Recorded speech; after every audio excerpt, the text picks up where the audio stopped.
My name is Jessica, and at 32 years old, I thought I had finally achieved the financial independence I'd been working toward since college. What I didn't expect was for my own husband to hand that information over to his mother, like a gift wrapped with a bow. Or for her to demand half of everything I earned, because she believed she was entitled to it. Standing in my kitchen last Tuesday morning, staring at a handwritten invoice for $28,000, I realized that some betrayals cut so deep they change the very foundation of who you thought you could trust. Before we jump back in, tell us where you're tuning in from, and if this story touches you, make sure you're subscribed, because tomorrow, I've saved something extra special for you. Let me start from the beginning, because the road to that devastating morning began months earlier, built on a foundation of small compromises that I thought were just part of being a good wife and daughter-in-law. I'm a software engineering manager at TechFlow Solutions, a growing startup in Austin, Texas, where I've been climbing the corporate ladder for the past 8 years. My journey to this position wasn't handed to me on a silver platter.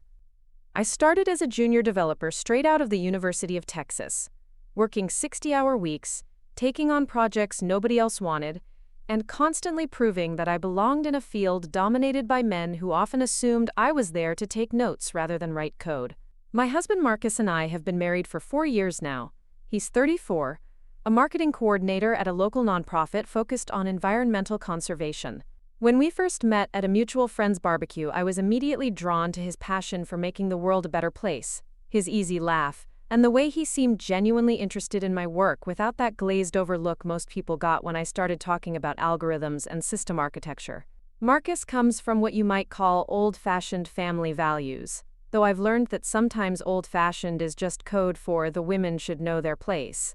His mother, Patricia, is 61 years old and has never worked outside the home. She married Marcus's father, Robert, when she was 19, and spent the next 42 years dedicated to raising Marcus and his older sister, Caroline, managing the household, and what she calls building the foundation for her children's success.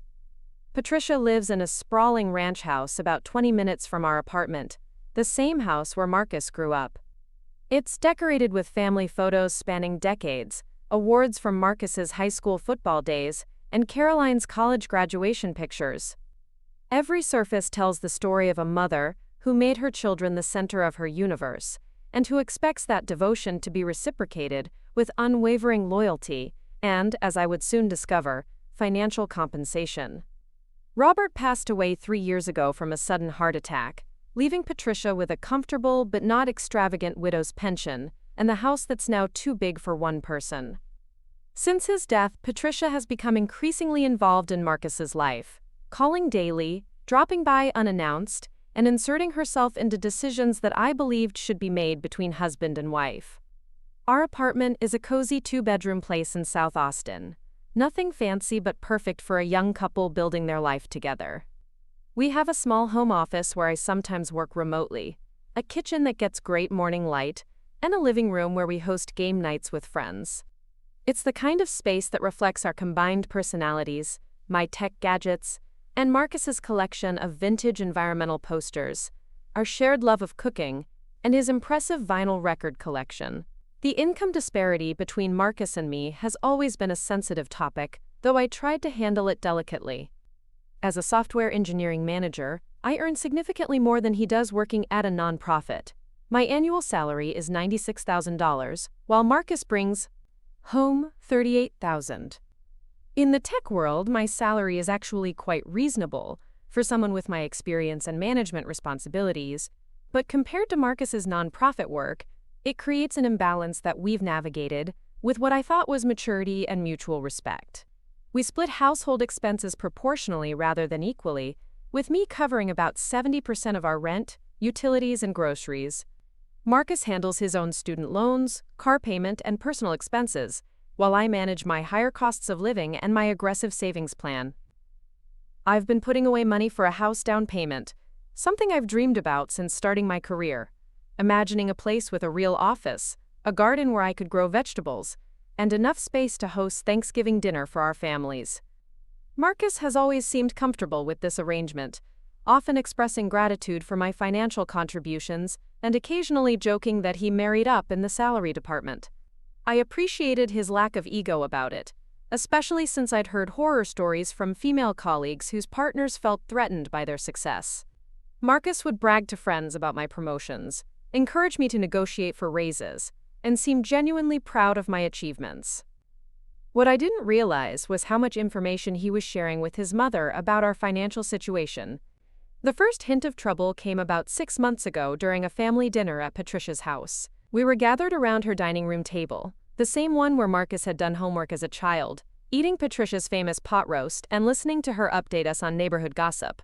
Caroline was there with her husband David and their 2 young children, creating the kind of multi-generational chaos that Patricia thrived on.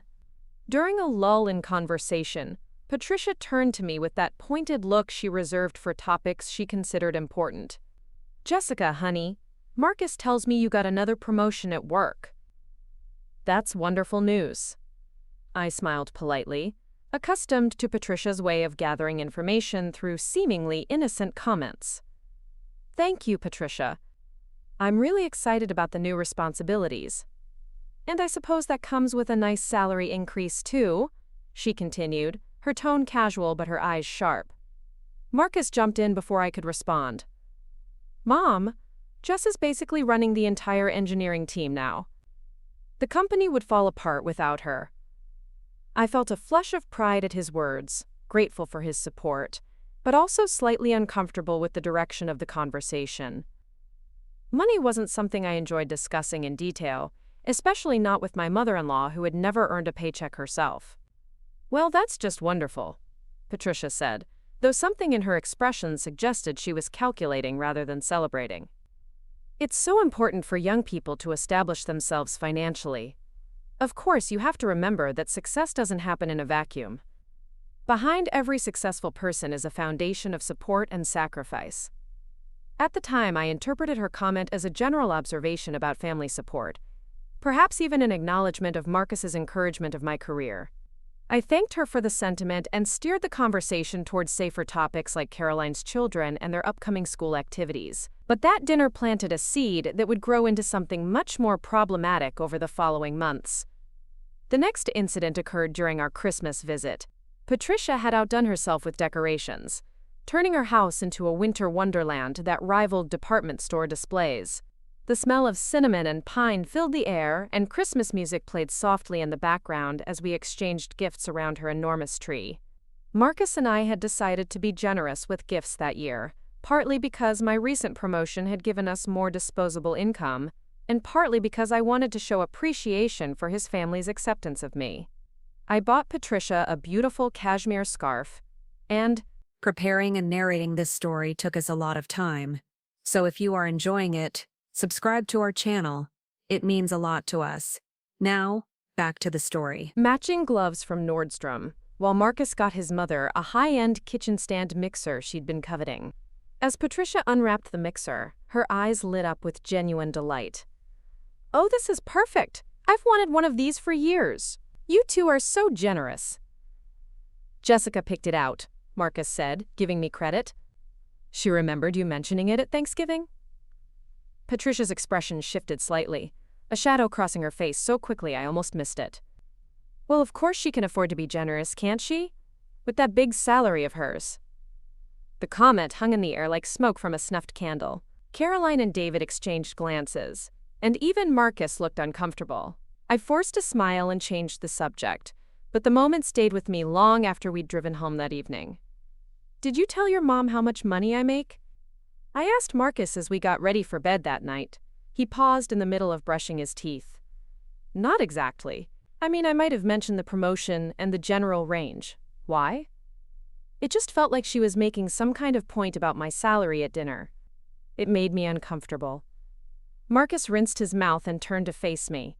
"You're probably reading too much into it. Mom's just proud that I married someone successful. She doesn't mean anything negative by it."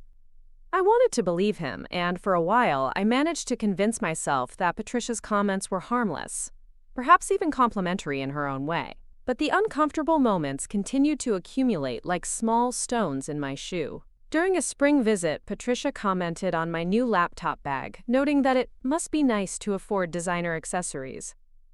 When Marcus mentioned our plan to take a vacation to Costa Rica, she wondered aloud how some people could afford international travel while others struggled to make ends meet. Each comment was delivered with a smile, wrapped in a tone that could be interpreted as admiration or envy, making it difficult to address directly without seeming oversensitive. The situation escalated during a dinner at a nice restaurant to celebrate Marcus's birthday.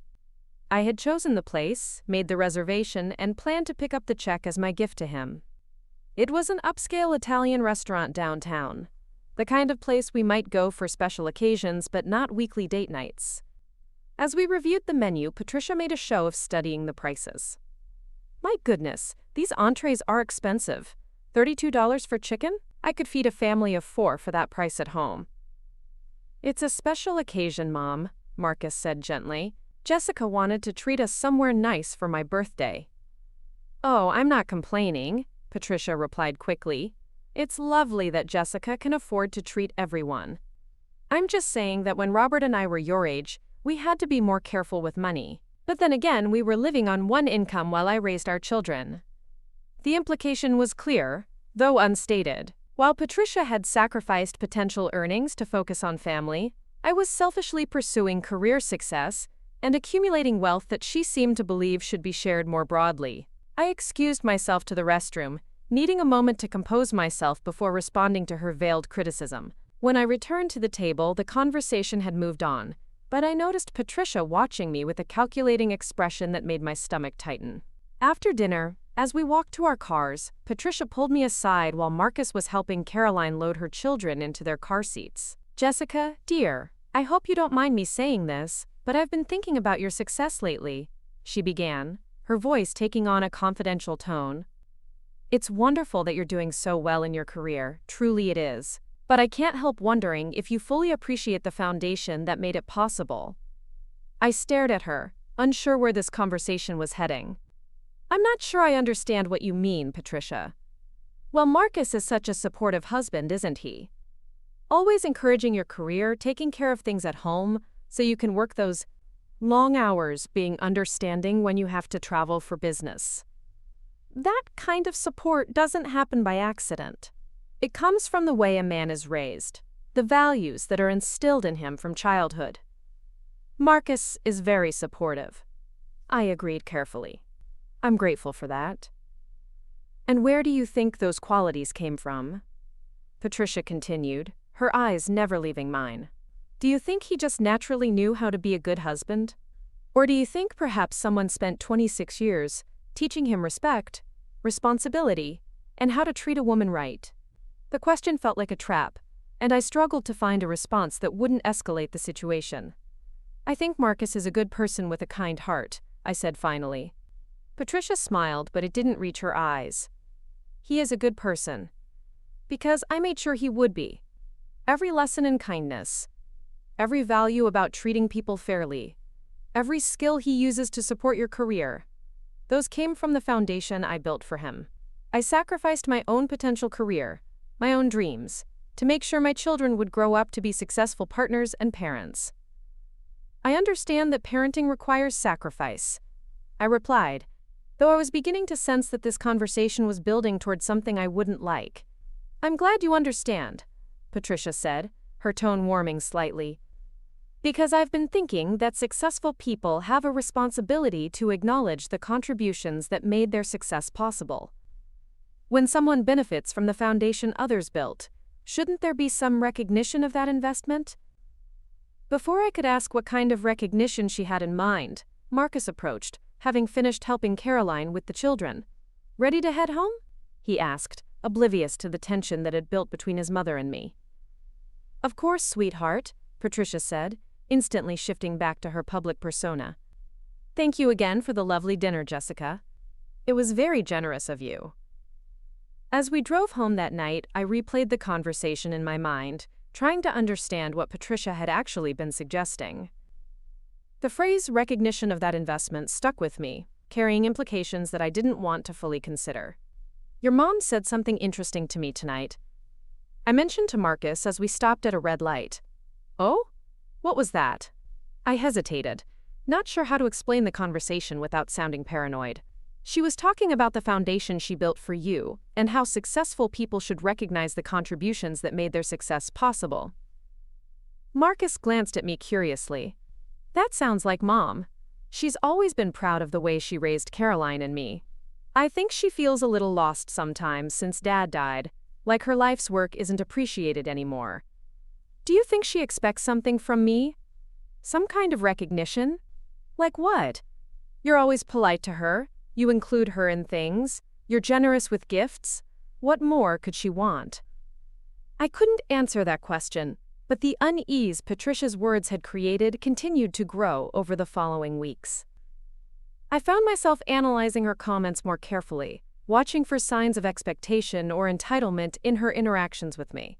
The breakthrough moment came a month later during what should have been a routine family gathering. Marcus and I had stopped by Patricia's house on a Sunday afternoon to help her with some yard work.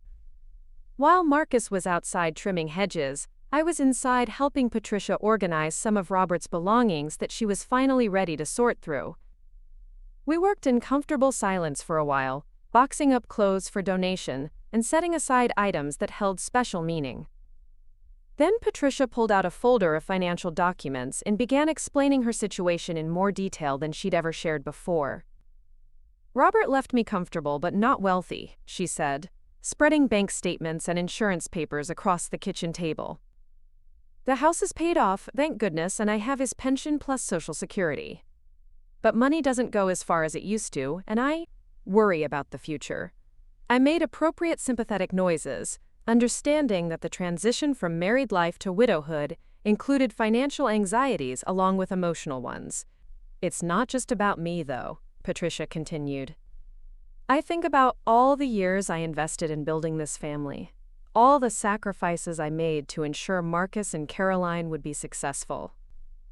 Now Caroline is struggling with 2 young children and David's inconsistent income from freelancing.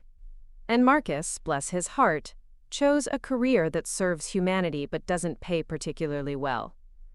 Nonprofit work is important, I said, sensing criticism of Marcus's career choice. Oh, absolutely, Patricia agreed quickly. I'm proud of his commitment to environmental causes. But I can't help thinking that all my years of investment should provide some return now that my children are established in their lives. The word return sent a chill down my spine. What kind of return do you mean? Patricia looked at me directly, her expression shifting from nostalgic to businesslike. Well, Marcus married a very successful woman. A woman whose success is built partly on the foundation I created by raising him to be supportive and encouraging. Without the values I instilled in him, you might not have been able to achieve what you have. I set down the photograph I'd been holding, giving Patricia my full attention. I'm not sure I follow your logic. It's simple economics, really, she said, as if explaining basic math to a child. I invested 26 years of unpaid labor in developing Marcus into the kind of man who would support your career. That investment enabled your success. In the business world, investors expect returns on their investments, don't they? The conversation was taking a turn that made my chest tighten with anxiety. Patricia, you raised Marcus because he's your son. That's what parents do. And successful children have responsibilities to the parents who made their success possible, she countered smoothly. I'm not asking for charity, Jessica. I'm talking about fair compensation for services rendered. Before I could respond to this startling statement, Marcus came through the back door, grass stains on his knees and sweat on his forehead. The hedges are looking good, Mom. Is there anything else you need help with? Patricia immediately shifted her demeanor, becoming the cheerful hostess again. Oh no, sweetheart. Jessica and I were just having a nice chat while we sorted through your father's things. Why don't you get yourself some iced tea? I spent the rest of the visit in a state of stunned silence, processing Patricia's suggestion that I owed her money because she had raised Marcus to be a supportive husband. The conversation felt surreal, like something that might happen in a dark comedy rather than real life. That evening, I tried to discuss the incident with Marcus, but found myself struggling to explain what had happened without sounding like I was criticizing his mother's character. She mentioned something about returns on investment, I said carefully. In relation to raising you and my career success. Marcus looked puzzled. What do you mean? She seemed to be suggesting that because she raised you to be supportive, and that support has helped my career, she should receive some kind of compensation. Marcus laughed. Not unkindly, but with genuine amusement. That's probably just Mom's way of fishing for compliments about her parenting. She gets insecure sometimes about whether she made the right choice staying home with us kids. I think she just wants acknowledgement that her work had value. I wanted to believe his interpretation, but something in Patricia's tone and the calculated way she'd presented her argument suggested she was serious about more than just emotional validation.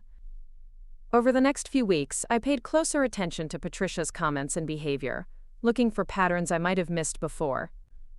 What I discovered was a woman who had spent months carefully gathering information about my income and lifestyle, building a case for why she deserved a share of our financial possible. The fact that she knew my exact salary confirmed what I had suspected about Marcus sharing financial information, but more importantly, her argument revealed a fundamental misunderstanding of marriage, parenting, and financial responsibility that left me speechless. I need you to leave, I said finally, standing up and moving toward the door. I'm late for work and this conversation is inappropriate. The invoice speaks for itself, Patricia said, gathering her purse and standing to follow me. I think you'll find the terms quite reasonable when you consider the alternative. What alternative? She paused at the door, fixing me with a stare that contained no warmth whatsoever. Well, if you're not willing to acknowledge my contribution to your marriage voluntarily, perhaps Marcus and I need to have a conversation about fair distribution of household resources. After all, he's my son first, and your husband second. The threat was unmistakable, though delivered with the same calm tone she might use to discuss weekend dinner plans. Patricia was prepared to weaponize her relationship with Marcus if I didn't comply with her financial demands. After she left, I sat in my car in the parking garage at work for 20 minutes, trying to process what had just happened. The invoice lay on my passenger seat like evidence of a crime, its neat formatting and calculated totals making the whole situation feel both surreal and terrifyingly real. How do you explain to your husband that his mother has presented you with a bill for raising him? How do you navigate a situation where your mother-in-law believes she's entitled to a percentage of your income because her son supports your career? But more importantly, how do you handle the growing realization that the person you trusted most in the world has been sharing intimate details of your financial life with someone who sees you not as family, but as a revenue stream? The day ahead included meetings with investors, code reviews, and strategic planning sessions, but all I could think about was the $27,000 invoice and Patricia's parting threat about Marcus choosing sides. I had built my career on solving complex problems with logical solutions, but nothing in my professional experience had prepared me for this particular challenge. As I finally walked into my office building, I realized I was about to learn whether the foundation of my marriage was strong enough to withstand the earthquake that Patricia had just triggered. The day that had started with excitement about presenting to investors had become the beginning of a crisis that would test everything I thought I knew about family, loyalty, and the true cost of success. The presentation to the investors went terribly. I stumbled through slides I could normally deliver flawlessly, my mind constantly drifting to the invoice sitting in my car. When one of the potential backers asked about our projected growth metrics, I blanked completely, staring at him for what felt like an eternity before my colleague Sarah jumped in to cover for me. After the meeting, Sarah cornered me in the break room. "What's going on with you today? That wasn't like you at all." I wanted to confide in her, to share the bizarre situation that was consuming my thoughts, but how do you explain that your mother-in-law thinks you owe her money for raising your husband? Instead, I mumbled something about not feeling well and retreated to my office. The rest of the workday crawled by as I wrestled with how to approach Marcus about the invoice. Part of me hoped he would be as outraged as I was, that he would immediately call his mother and shut down her ridiculous demands. But a growing part of me worried that his loyalty to Patricia might complicate his response. I drove home through Austin traffic, the invoice now folded in my purse like a piece of evidence I couldn't decide whether to preserve or destroy. Our apartment looked the same as always. Marcus's environmental posters on the walls, our shared books scattered on the coffee table. But everything felt different, knowing that Patricia viewed our home as a business opportunity. Marcus arrived about an hour after me, greeting me with his usual kiss and launching into a story about a successful grant proposal at work. I let him talk while I prepared dinner, trying to find the right moment to broach the subject of his mother's financial expectations. "You seem quiet tonight," he observed as we sat down to eat. "Rough day at work?" "Actually, I had an unexpected visitor this morning," I said, deciding to dive straight in. "Your mother stopped by before I left for work." Marcus looked surprised. "Mom came here? She didn't mention that when I talked to her earlier. What did she want?" I took a deep breath and pulled the invoice from my purse, unfolding it carefully before sliding it across the table to him. "She wanted to give me this." Marcus picked up the document, his expression shifting from confusion to disbelief as he read through the itemized charges. I watched his face carefully, looking for signs of anger, embarrassment, or support. "This is—" he started, then stopped, reading through the invoice again. "This can't be real." "I assure you it's very real. She spent considerable time calculating what she believes I owe her for raising you." Marcus set the paper down, running his hands through his hair. "I don't understand. Why would she think you owe her money?" "Because she believes that the support you give me in my career is a direct result of her parenting, and that your support has enabled my financial success. Therefore, she thinks she deserves compensation for her investment in making you a good husband." The silence stretched between us as Marcus processed this explanation. When he finally spoke, his voice was strained. "She actually expects you to pay this? $27,000 annually, with the first payment due in 30 days. Marcus stared at the invoice again, shaking his head slowly. "This is insane. I mean, I know Mom has been struggling since Dad died, and I know she sometimes feels undervalued, but this is completely inappropriate." Relief flooded through me at his response. "I'm so glad you see it that way. I was worried you might think she had a point." "A point?" Marcus looked genuinely shocked. "Jess, this is crazy. Parents don't charge their kids, spouses, for raising them. The whole concept is ridiculous. She also implied that if I don't pay, she might try to convince you to reconsider our financial arrangements. She said you're her son first and my husband second." Marcus's expression darkened. "She said that to you?" Almost like a threat. "As if she might try to turn you against me if I don't comply with her demands." Marcus stood up abruptly, pacing to the window and back. "I need to call her and sort this out immediately. This is completely unacceptable." "Marcus, wait," I said, catching his arm as he reached for his phone. "Before you call her, I think we need to talk about how she knew so much about our finances." He paused, his hand still hovering over his phone. "What do you mean?" "She knew my exact salary, down to the dollar. She knew about our vacation costs, my car payment, even details about my savings account. That information could only have come from you." Marcus's face flushed with guilt. "I might have mentioned some things during our conversations." "Some things?" "Marcus, she had a complete financial profile of our household. How much detail have you been sharing with her?" He sat back down, avoiding my eyes. "We talk every day, and she asks about our lives. Sometimes money comes up in conversation. What kind of conversations require you to tell her my salary?" "It wasn't like that," Marcus said defensively. "She was asking about whether we were saving for a house, and I mentioned that your promotion had put us in a better position financially. She asked about the details, and I didn't think it was a big deal to tell her." "You didn't think it was a big deal to share my personal financial information with your mother without asking me first?" The hurt in my voice seemed to register with him finally. "You're right, I should have asked before sharing those details. I just didn't think about it from your perspective." "What else? Have you told her? Does she know about my 401k contributions? My student loan balance? My credit score?" Marcus winced. "I don't know. Maybe some of those things came up at different times. Mom is interested in our lives, and I didn't think I needed to filter every conversation." The scope of the privacy violation was starting to sink in. "Marcus, I feel completely exposed. Your mother has been collecting information about my finances for months, building a case for why I should pay her money, and you've been unknowingly helping her do it." "I had no idea she was planning anything like this," he insisted. "If I had known she was going to use the information this way, I never would have shared it." But you also never asked if I was comfortable with you sharing it in the first place. We sat in uncomfortable silence, the invoice lying between us like evidence of a betrayal that ran deeper than Patricia's outrageous demands. The fact that Marcus hadn't considered my privacy was almost as disturbing as his mother's behavior. "I'll call her right now and tell her this is completely inappropriate," Marcus said finally. "I'll make it clear that she needs to apologize to you and forget about this ridiculous invoice." "I appreciate that, but I'm also concerned about the pattern here. This isn't the first time your mother has made comments about my income, or suggested that I should be more generous in acknowledging her contributions to our relationship." Marcus looked surprised. "What other comments?"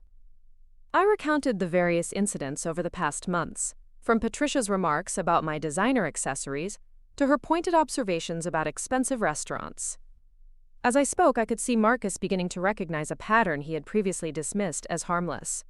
"I thought she was just making conversation," he said weakly. "I didn't realize she was building up to something like this." "The signs were there, Marcus. But maybe you didn't want to see them, because it would mean confronting your mother's behavior." He flinched at the accusation. "That's not fair. I've always tried to balance my relationships with you and my family." "Have you? Because from where I'm sitting, it looks like you've been feeding her information about our private life while dismissing my concerns about her increasingly inappropriate comments."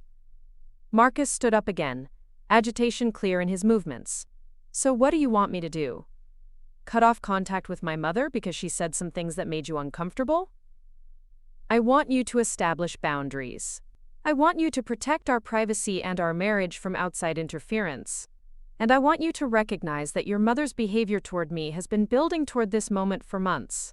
Fine, I'll call her and set boundaries. But I think you're being a little dramatic about this whole situation." The word dramatic hit me like a slap. "Dramatic? Marcus, your mother presented me with an invoice for $27,000. She wants me to pay her annually for the privilege of being married to you. How is that dramatic?"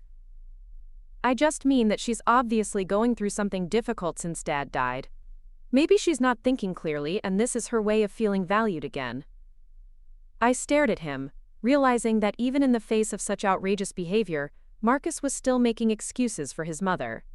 "So you think I should pay her?" "No, of course not, but maybe we could find some other way to help her feel appreciated." "Like what?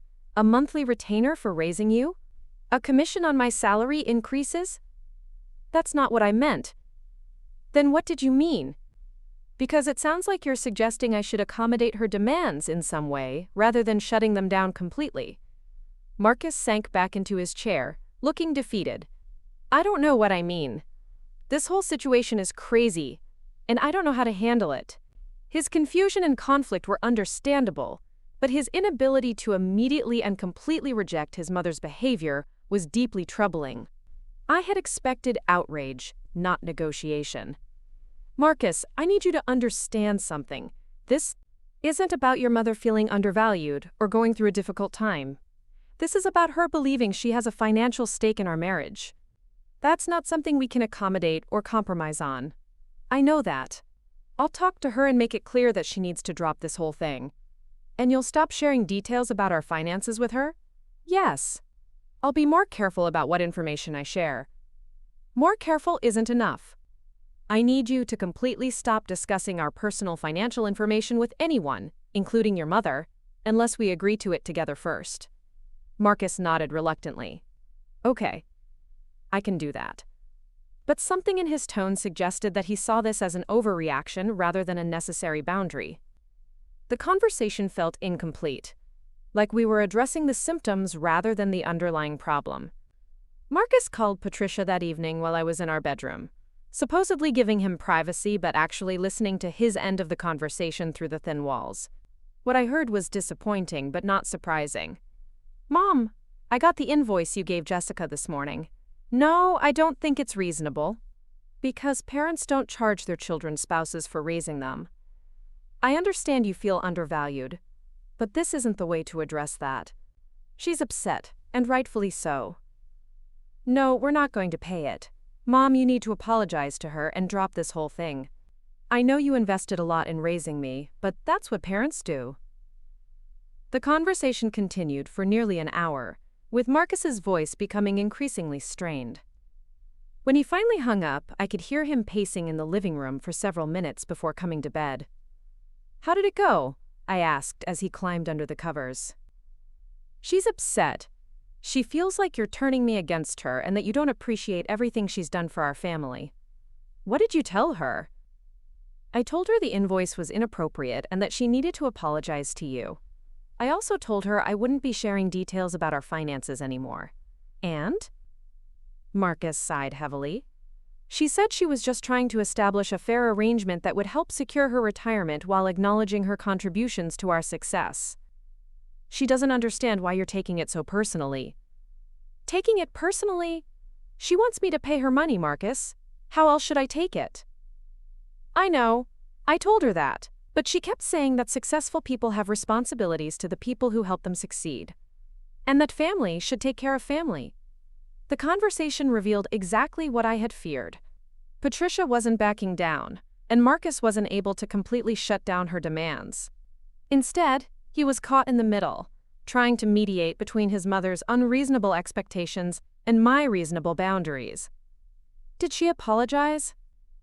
"She said she was sorry if you misunderstood her intentions, but that she stands by the principle of acknowledging contributions to success." "That's not an apology, Marcus. That's her doubling down while pretending to be conciliatory. I know it's not perfect, but maybe if we give her some time to think about it, she'll come around. Or maybe she'll escalate her demands. Marcus, your mother didn't stumble into this situation by accident.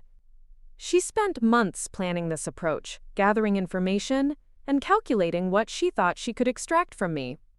This isn't a misunderstanding that will resolve itself with time." Marcus was quiet for a long moment. "So what do you want me to do?" "I want you to recognize that your mother has fundamentally violated the boundaries of our marriage. I want you to establish clear consequences for her behavior. And I want you to prioritize our relationship over her demands. I am prioritizing our relationship." I told her we wouldn't pay the invoice. "But you also left the door open for her to continue pressuring us through guilt and manipulation. You didn't shut this down completely. She's my mother, Jess. I can't just cut her off because she made a mistake. This isn't a mistake, Marcus. This is a calculated attempt to extract money from me based on her belief that she owns a piece of our marriage. There's a big difference." We went to sleep that night without resolving the fundamental disagreement between us. Marcus saw his mother's behavior as misguided but forgivable, while I saw it as a serious threat to our marriage that required decisive action. The next few days passed in an uncomfortable truce. Marcus didn't mention the invoice, and I tried to focus on work while processing the implications of what had happened. But the situation felt far from resolved, like a storm that had passed through but left damage we hadn't yet fully assessed. The false peace was shattered on Friday, when Patricia called me directly at work. "Jessica, dear, I hope I'm not interrupting anything important," she said when I answered my office phone. The sound of her voice sent a chill through me. "I'm at work, Patricia. This isn't a good time." "I'll be brief. I wanted to follow up on our conversation earlier this week about the financial arrangement." "There is no financial arrangement, Patricia. Marcus made that clear when he spoke with you." "Well, that's what I wanted to discuss. I think there may have been some misunderstanding about what I was proposing." I leaned back in my chair, already dreading where this conversation was heading. "I understood perfectly. You want me to pay you money for raising Marcus. I prefer to think of it as establishing a fair distribution of resources within our family. After all, we're all family now, aren't we?" "Patricia, I'm not paying you anything. The invoice was inappropriate, and this conversation is inappropriate. I was hoping we could discuss some alternative arrangements," she continued, as if I hadn't spoken. "Perhaps a smaller monthly amount? Or maybe you could help with some of my household expenses directly." The persistence of her demands was breathtaking. Despite Marcus's conversation with her, despite my clear rejection, she was still trying to negotiate some form of payment from me. "There will be no payments, no alternative arrangements, and no further discussions about this topic," I said firmly. "I need you to stop contacting me about money." "I'm disappointed that you're taking such a rigid position," Patricia replied, her tone becoming cooler. I thought you would be more understanding about family obligations. Paying you money is not a family obligation. Well, perhaps we have different definitions of family responsibility. I suppose we'll just have to see how Marcus feels about that. The threat was subtle but unmistakable. Patricia was prepared to use her relationship with Marcus as leverage to pressure me into compliance. Patricia, if you continue to demand money from me or try to manipulate Marcus into supporting your demands, I will consider it harassment. Harassment? She sounded genuinely shocked. Jessica, I'm trying to have a reasonable conversation about family responsibilities. I'm disappointed that you're being so adversarial about this. This conversation is over. Please don't contact me about this topic again. I hung up before she could respond, my hands shaking with anger and anxiety. The fact that Patricia had called me at work, after being told by Marcus that her demands were inappropriate, showed a level of persistence and entitlement that was deeply disturbing. I immediately called Marcus, reaching him during his lunch break. "Your mother just called me at work," I said without preamble. "What? Why?" "To continue pressuring me about the money. She suggested alternative arrangements and implied that she would use her relationship with you to force my compliance if I didn't negotiate with her." Marcus was silent for a moment. "I can't believe she called you after our conversation." "Marcus, she's not backing down, she's escalating. This isn't going to resolve itself, and it's not going to stop unless you take stronger action." "What do you want me to do?" "I want you to tell her that if she contacts me about money again, you'll cut off contact with her completely. I want you to establish real consequences for her behavior." "Jess, that seems extreme. She's probably just feeling desperate about her financial situation. Her financial situation doesn't give her the right to harass me or demand money from us." "Marcus, she called me at work. She's bringing this into my professional environment. I'll talk to her again and make it clear that she needs to stop contacting you. That's not enough. She ignored your first conversation completely. You need to establish consequences that she'll actually care about. I can't just threaten to cut her off. She's my mother. And I'm your wife. At some point, you need to decide which relationship you're going to prioritize." The ultimatum surprised both of us. I hadn't planned to frame the situation so starkly, but Patricia's escalating behavior was forcing a choice that Marcus could no longer avoid. "That's not fair," Marcus said. "You're asking me to choose between my wife and my mother. No, I'm asking you to choose between your wife and your mother's inappropriate financial demands. There's a difference. She's grieving, Jess. She's lost and trying to find her place in the world after Dad died. Can't you have some compassion for what she's going through?" "I have compassion for her grief, Marcus. But I won't be manipulated or harassed because she's having a difficult time. And I won't accept that her emotional state gives her the right to treat me like a source of income." We ended the call without resolution, both of us frustrated and hurt. I spent the rest of the workday trying to focus on code reviews and project planning. But my concentration was shot. The idea that Patricia would escalate her campaign rather than accept rejection was deeply unsettling.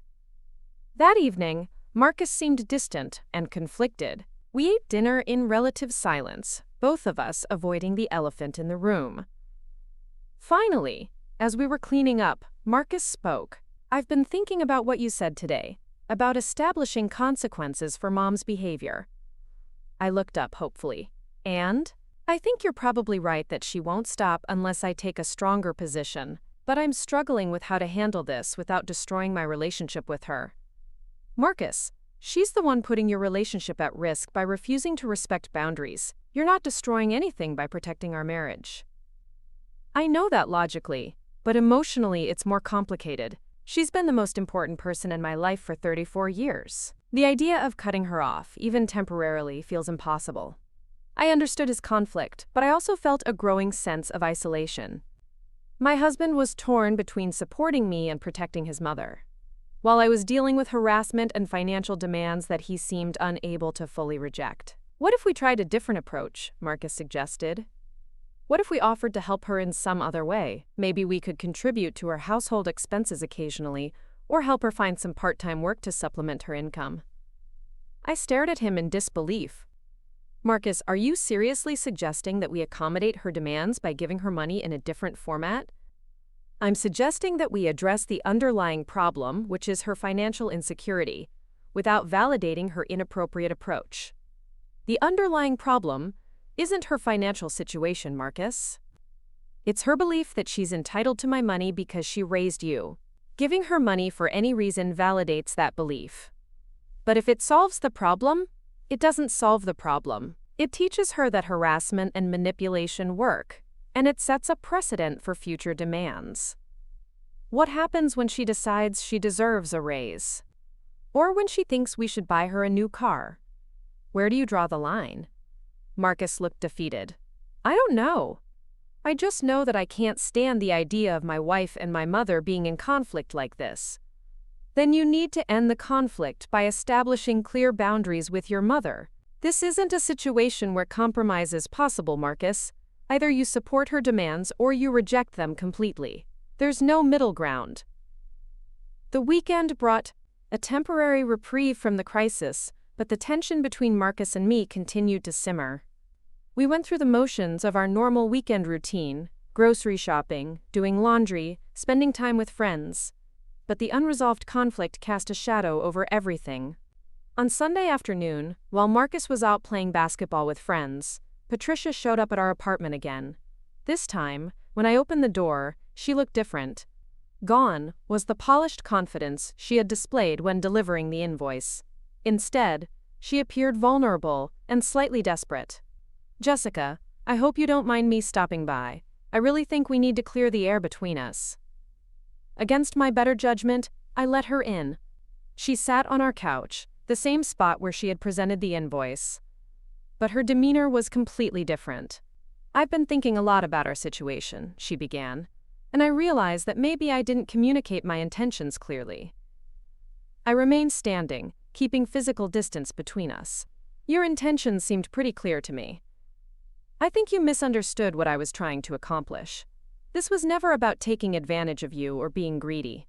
It was about finding a way to formalize the family support that I thought already existed. Patricia, you presented me with an invoice for $27,000. There's no misunderstanding that. But the amount was negotiable. I was hoping we could work together to find an arrangement that felt fair to everyone.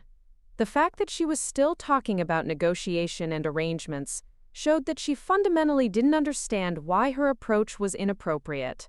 Patricia, there is no arrangement that would feel fair, because the entire premise is wrong. I don't owe you money for raising Marcus, and I'm not going to pay you anything. Her composure began to crack.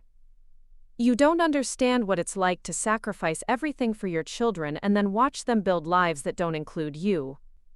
I gave up my career, my dreams, my identity to raise Marcus and Caroline. Now Caroline is struggling financially, and Marcus is married to someone who makes more money than he ever will. Where does that leave me? For the first time, I felt genuine sympathy for Patricia's situation. Widowhood had clearly been difficult, and the transition from being the center of her children's lives to being peripheral must have been painful. I understand that you've made sacrifices, and I appreciate the job you did raising Marcus. But those sacrifices don't create a financial obligation for me. Don't they? She asked, her voice rising slightly. If I hadn't taught Marcus to be supportive and encouraging, would you have been able to work the long hours necessary to get promoted? If I hadn't instilled good values in him, would you have been able to trust him with household responsibilities while you pursued your career? Patricia, lots of people have supportive partners without their in-laws demanding payment for it. The idea that good parenting creates a financial debt is completely unreasonable. Is it unreasonable or is it just unprecedented? Lots of things that are normal now used to be unprecedented. The conversation was taking a philosophical turn that I wasn't prepared for. Patricia genuinely seemed to believe that she had identified a new model for family financial responsibility that others were too traditional to understand.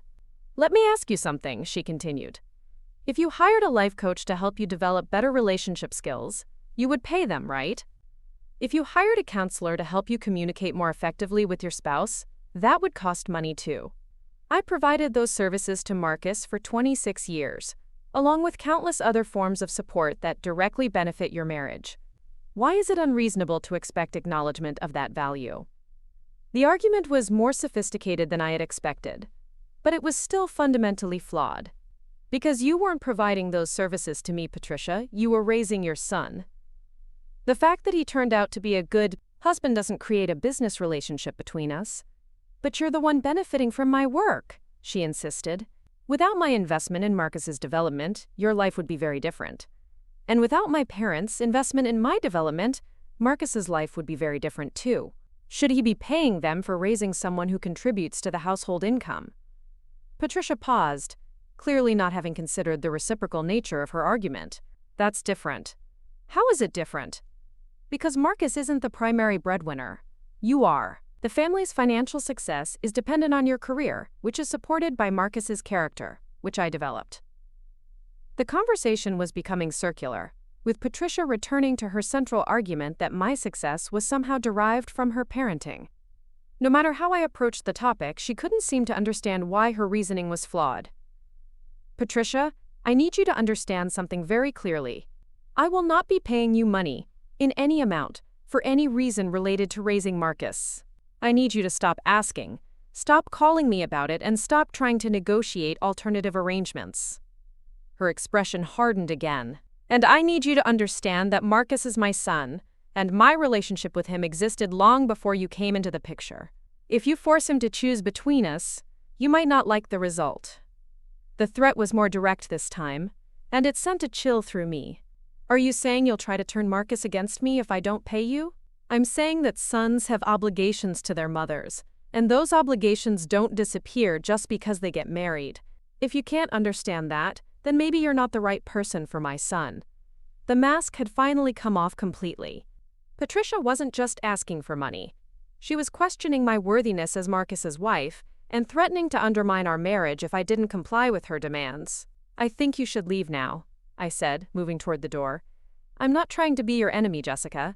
I'm trying to find a way for us to coexist that acknowledges the reality of our situation. The reality is that you're trying to extort money from me, and you're threatening my marriage when I refuse to pay.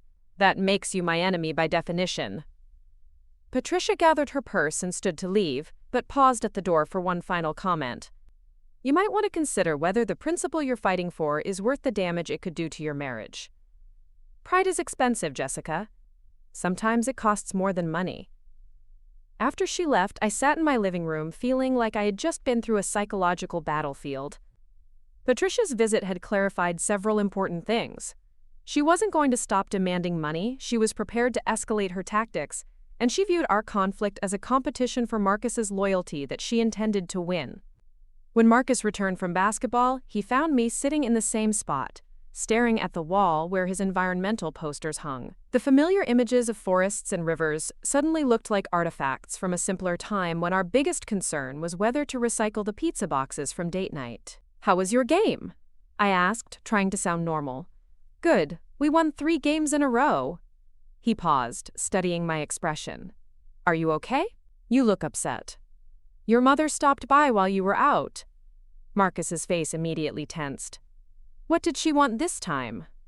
I recounted the entire conversation, watching Marcus's expression shift from concern to frustration to something that looked like resignation. I can't believe she's still pushing this, he said when I finished. She's not just pushing it, Marcus. She's escalating it. She threatened to undermine our marriage if I don't pay her.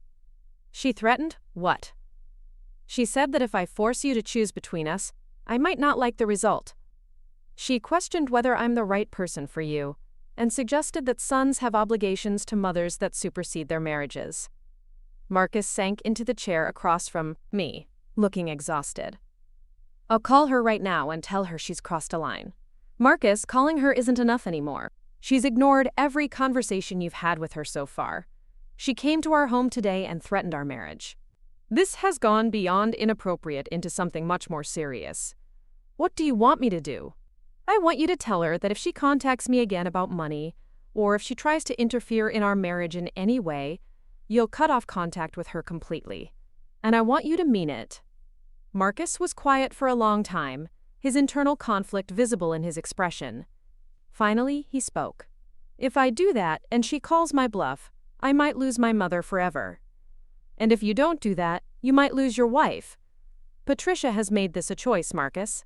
I didn't want it to be a choice, but she's forced the issue. There has to be another way. There isn't. She's made it clear that she won't stop until she gets what she wants, or until you stop her. Those are the only two options. Marcus stood up and began pacing, the same nervous habit he displayed when we first discussed the invoice. This is insane.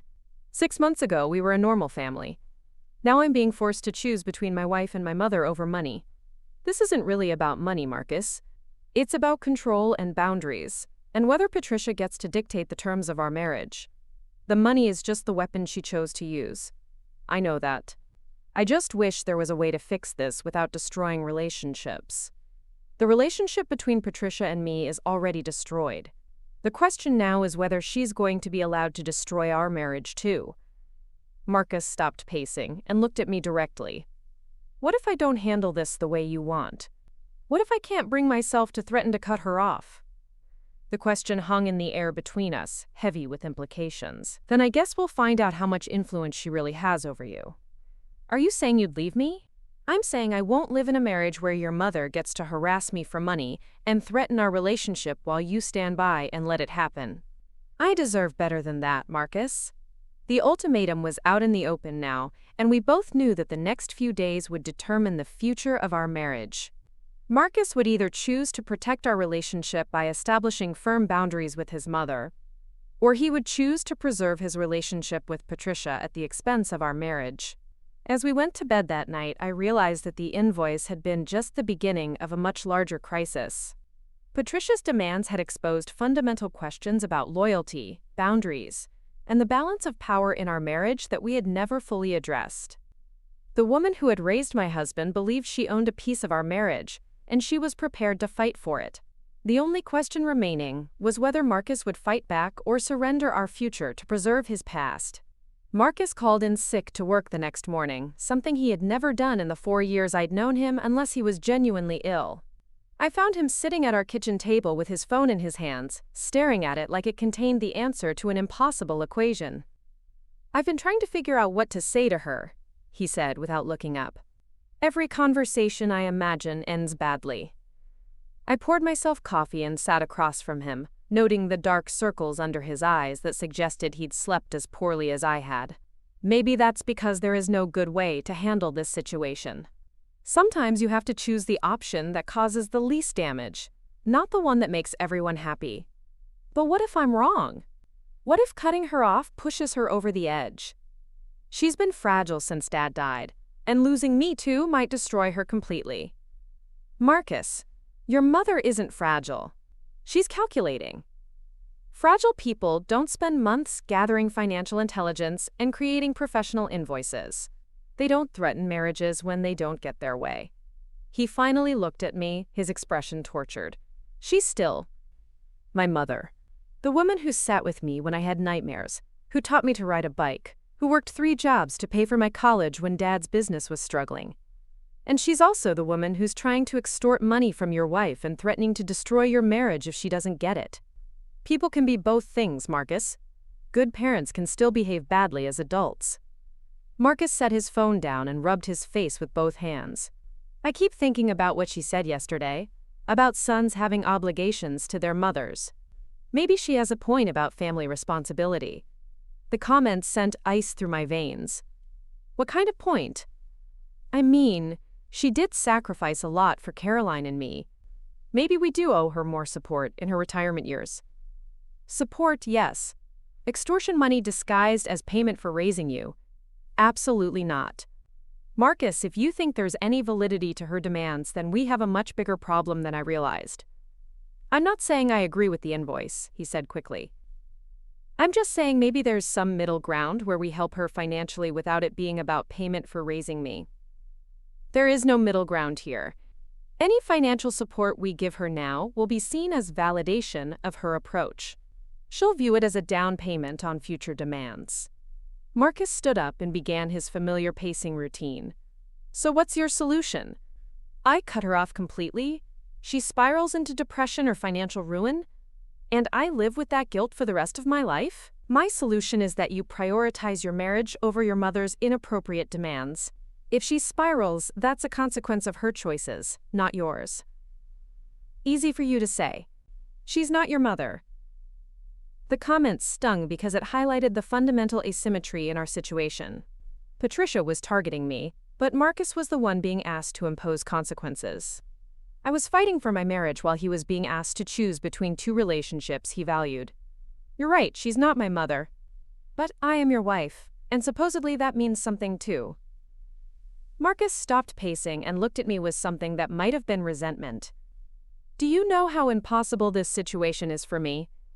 No matter what I do, I'm going to hurt someone I love. That's true.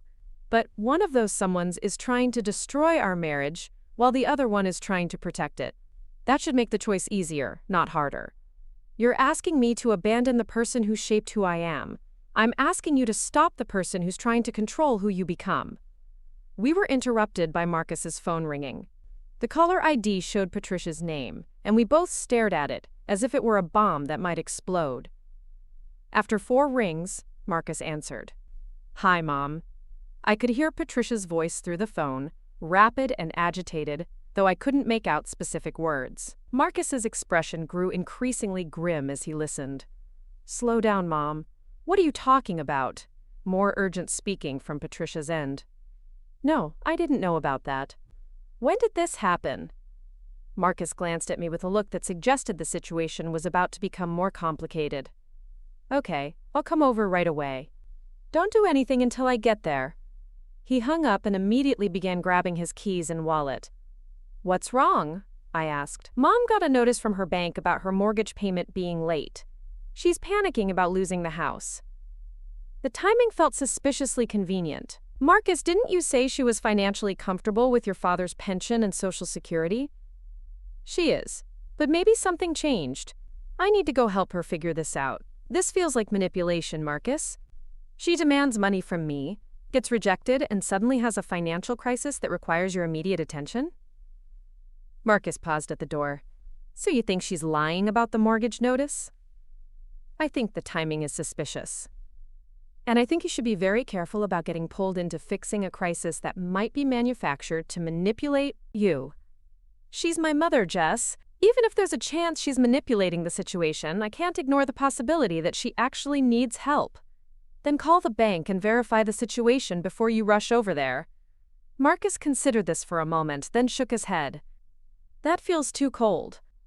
If she's genuinely panicking, making her wait while I verify her story will just make things worse. And if she's manipulating you, rushing over there without verification makes you an easy target. I'll be careful, but I have to go. After Marcus left, I sat alone in our apartment feeling like I was watching our marriage unravel in real time. Patricia had successfully created a crisis that forced Marcus to choose between supporting her and supporting me, and he had chosen her without hesitation.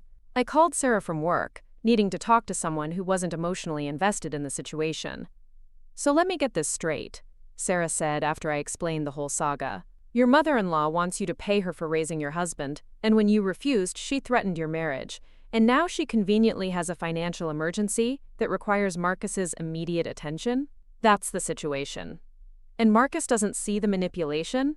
He sees it but feels obligated to respond anyway. He's so conflicted about hurting his mother that he can't recognize when she's hurting him.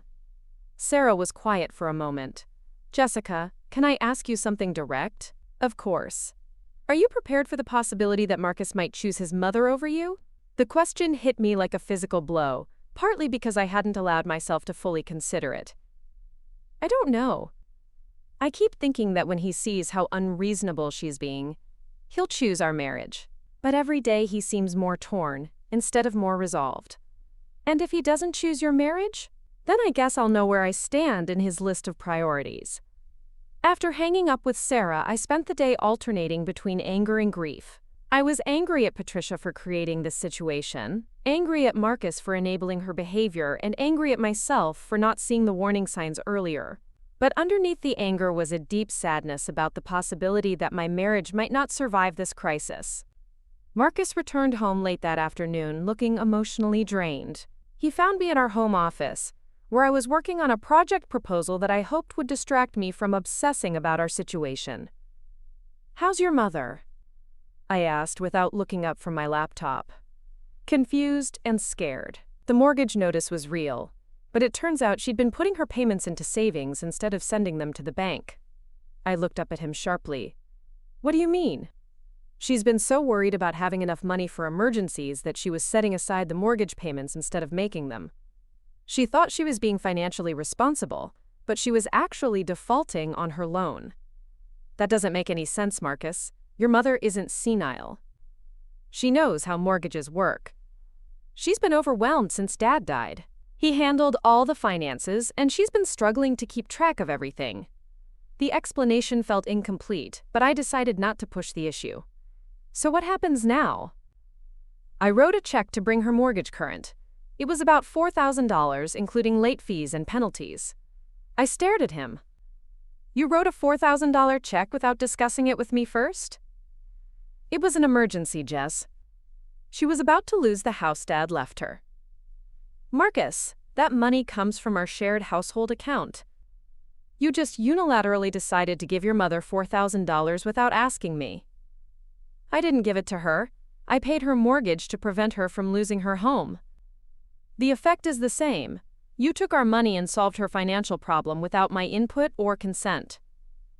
Marcus sat down heavily, looking defensive. "So you would have preferred I let her lose the house while we debated whether to help?"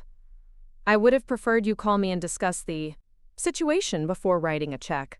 We're supposed to be partners, Marcus. That means making financial decisions together." "You're right, I should have called you. But there wasn't much time, and I knew you'd be skeptical about helping her after everything that's happened." "Of course I'd be skeptical.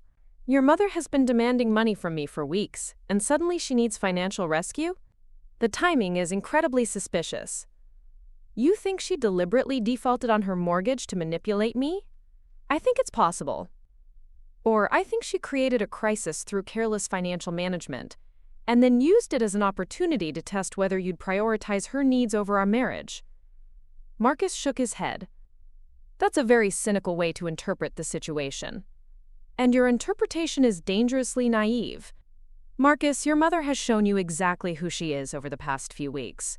She's manipulative, entitled, and willing to threaten our marriage to get what she wants. Why are you still giving her the benefit of the doubt?" "Because she's my mother, and despite everything that's happened, I still love her." "Love doesn't mean accepting abuse, Marcus. And it doesn't mean sacrificing your marriage to protect someone who's behaving badly." "I'm not sacrificing our marriage. I helped my mother avoid losing her home. That's what decent people do for family. Decent people also protect their spouses from harassment and manipulation. When was the last time you did that for me?" Marcus didn't have an answer, and the silence stretched between us like a chasm that seemed to be growing wider every day. That evening, Marcus received another call from Patricia. This time, instead of leaving the room, he answered it in front of me, perhaps hoping to demonstrate transparency. "Hi, Mom. How are you feeling about the mortgage situation?" I could hear Patricia's voice clearly through the phone, and she sounded much calmer than she had that morning. "Oh, much better, sweetheart. Thank you so much for taking care of that. I don't know what I would have done without you." "You don't need to thank me, Mom. That's what family does for each other." Speaking of family, I've been thinking about the conversation I had with Jessica yesterday. I realize I may have come across more harshly than I intended.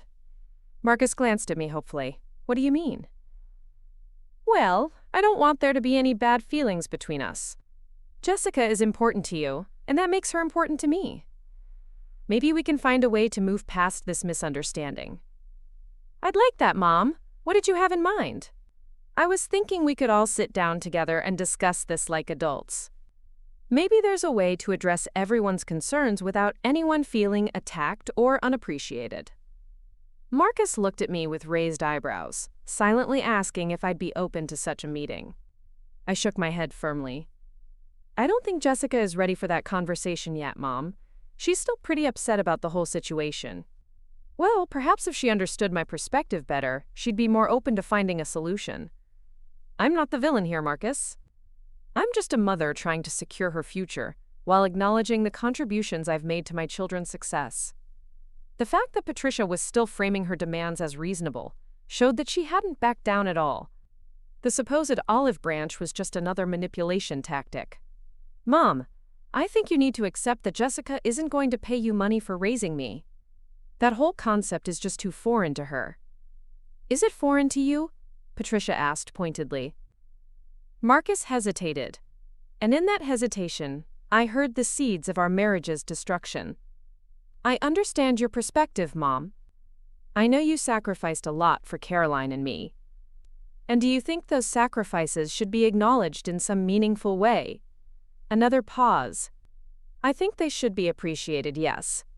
Appreciation is nice, sweetheart, but appreciation doesn't pay bills or secure retirement. At some point, gratitude needs to be expressed in practical terms." I couldn't listen to any more of the conversation. I went to our bedroom and closed the door, but I could still hear Marcus talking with his mother for another 20 minutes. When he finally came to bed, I pretended to be asleep, not trusting myself to have a civil conversation about what I'd just heard. The next morning brought another crisis. Caroline called Marcus at 6 in the morning, sobbing about her husband David losing his job and their inability to pay rent for their apartment. "We're going to be evicted," she cried through the phone. "The kids will have to change schools and we don't have anywhere else to go."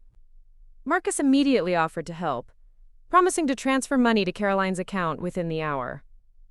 When I pointed out that this was the second financial emergency in his family within 2 days, he accused me of being heartless. "These are real problems, Jess. My family is struggling, and I have the ability to help them. Your family is creating a pattern of financial crises that conveniently require your intervention. Can't you see what's happening here? What I see is my sister facing homelessness while my wife questions whether I should help her. What I see is your mother coordinating a campaign to establish financial dependence that will give her leverage over your decisions for years to come." Marcus transferred $3,000 to Caroline before leaving for work, bringing our total family financial support to $7,000 in 2 days. Money that came from our shared savings account without any consultation with me. That afternoon, I made a decision that I knew would change everything. I opened a personal checking account and transferred half of our shared savings into it. If Marcus was going to make unilateral financial decisions that supported his family's manipulation campaign, I needed to protect my own financial security. When Marcus discovered what I'd done, he was furious. "You opened a separate account without telling me?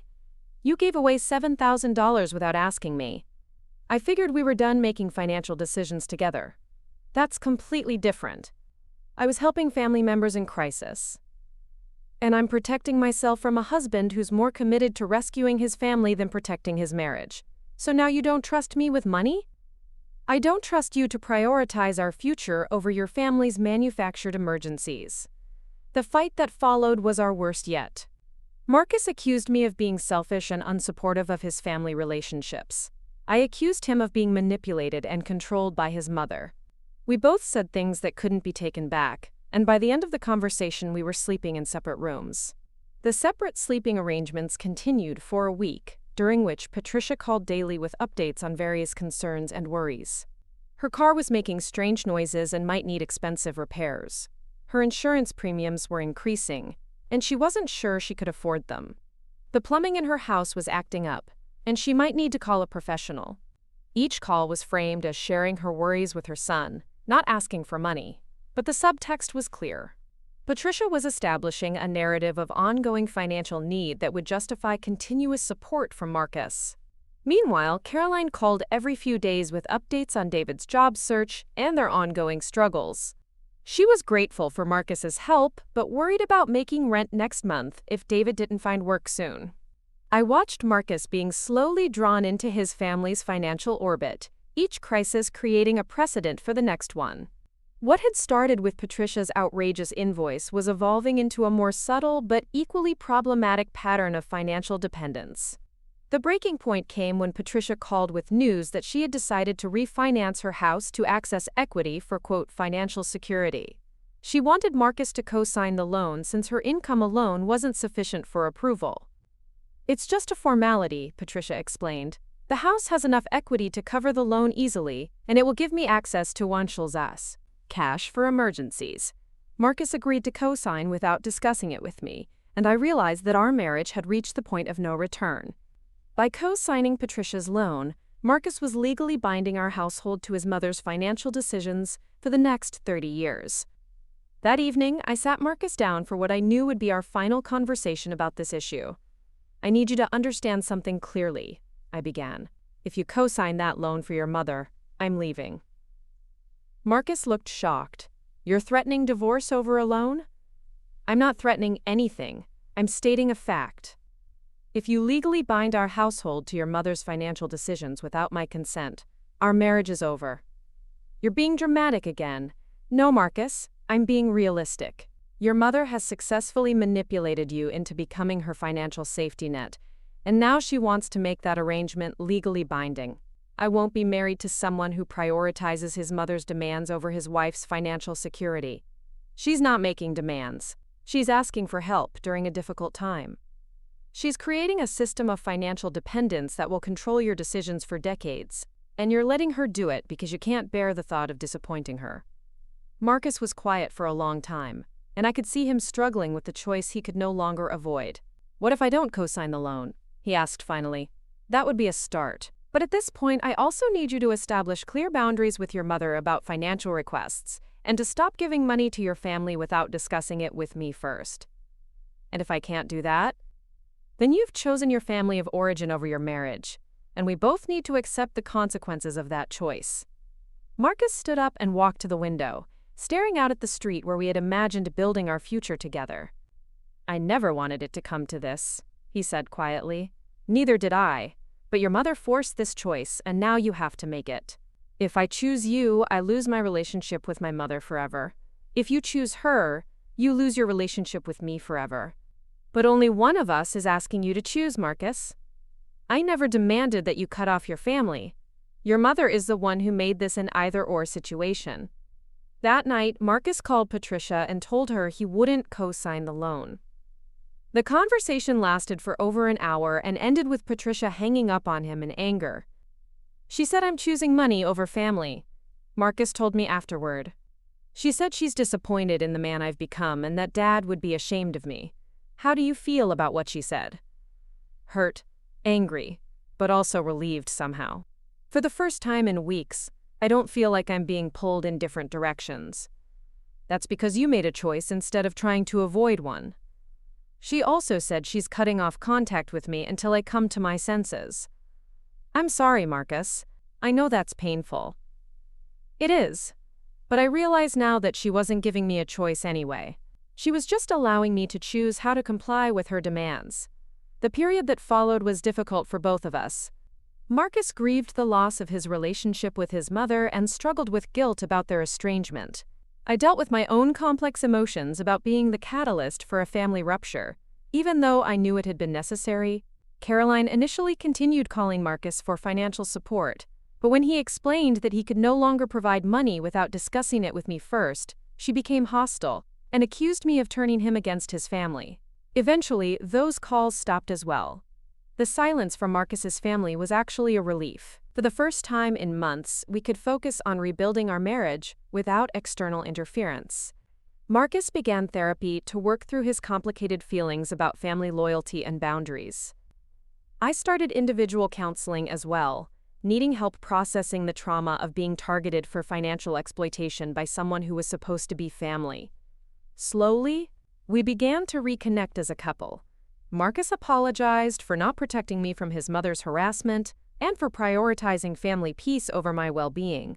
I apologized for some of the harsh things I'd said during our worst fights, while maintaining that my core position had been correct.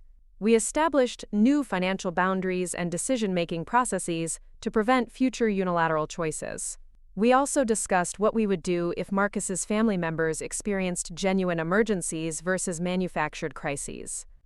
6 months after the invoice incident, we received an unexpected call from Caroline.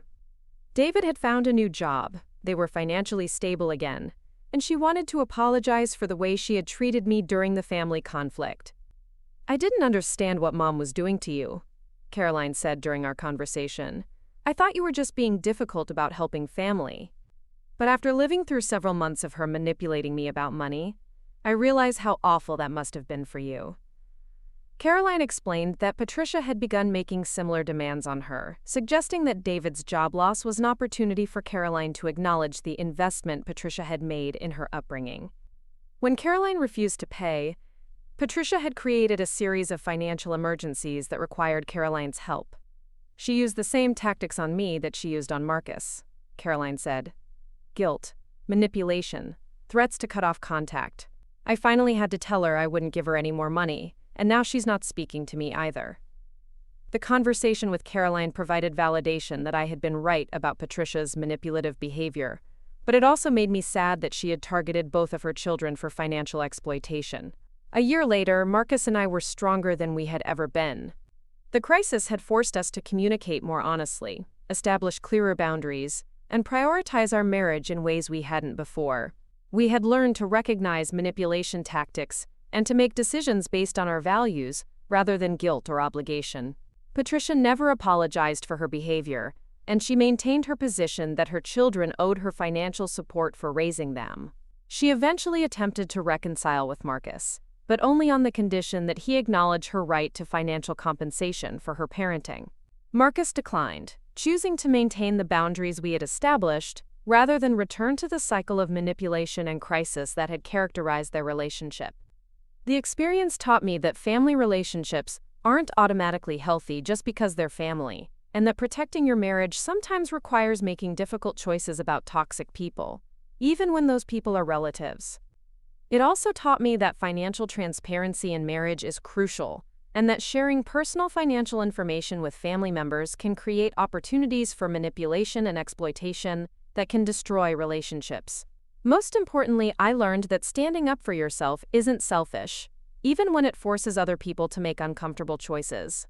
Sometimes the greatest act of love you can perform for someone is refusing to enable their worst impulses, even if they hate you for it. Today, Marcus and I have a stronger marriage, clearer financial boundaries, and a deeper understanding of what it means to choose each other every day. The invoice that Patricia delivered that Tuesday morning ultimately became the catalyst for positive changes that might never have happened otherwise. Sometimes the most destructive attacks on your life can become the foundation for building something better if you have the courage to stand up for what you know is right. Have you ever had to set boundaries with family members who felt entitled to your money or success? How did you handle relatives who tried to manipulate your financial decisions? Share your experiences in the comments below, and remember that protecting your marriage and your financial security isn't selfish, it's necessary. Up next, you've got 2 more standout stories right on your screen. If this one hit the mark, you won't want to pass these up. Just click and check them out. Success. She knew about my salary increase, my savings account balance, the cost of our vacation, and even the approximate value of my car. Information that could only have come from Marcus, shared innocently during their daily phone conversations. The realization that my husband had been providing his mother with a detailed financial inventory of our life felt like a betrayal in itself, but it was nothing compared to what would happen next. The breaking point came on an ordinary Tuesday morning in late May. I was getting ready for work, rushing through my morning routine before an important presentation to potential investors. Marcus had already left for his office, and I was gathering my materials when the doorbell rang. I considered ignoring it, but the visitor was persistent, ringing again and then knocking loudly. Assuming it might be a delivery that required a signature, I opened the door to find Patricia standing on our doorstep, dressed formally and carrying a manila envelope. "Patricia, this is a surprise," I said, glancing at my watch. "I'm actually just heading out to work." "This will only take a moment," she replied, stepping past me into our living room without waiting for an invitation. "I have something important to discuss with you." She sat down on our couch and opened the envelope, pulling out several sheets of paper that looked official and carefully prepared. "I've been thinking a lot about our conversation last month, about investments and returns. I decided it was time to make this arrangement more formal." She handed me the papers, and I stared at them in disbelief. It was an invoice, professionally formatted and itemized, addressed to me personally. At the top, in bold letters, it read, "Statement for parental investment services rendered, Marcus William Thompson Development Project, 1987 to 2013. Below that was a detailed breakdown that made my hands shake as I read it.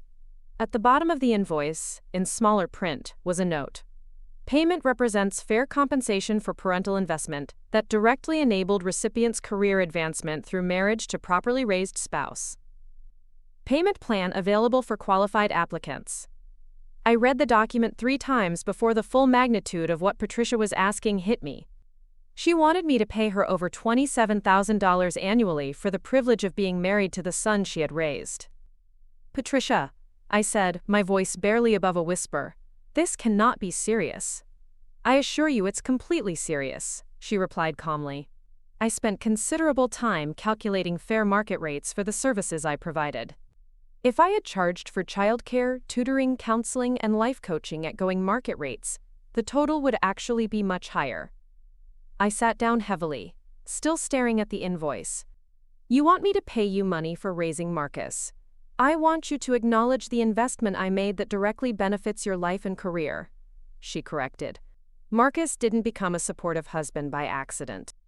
Every quality that makes him valuable to you as a partner is the result of intentional development on my part. Patricia, this is insane. Parents don't charge their children's spouses for raising them. Her expression hardened slightly. Most children don't marry someone who makes nearly $100,000 a year, while contributing only $38,000 to the household. Most children don't benefit from their spouse's success without recognizing the foundation that made it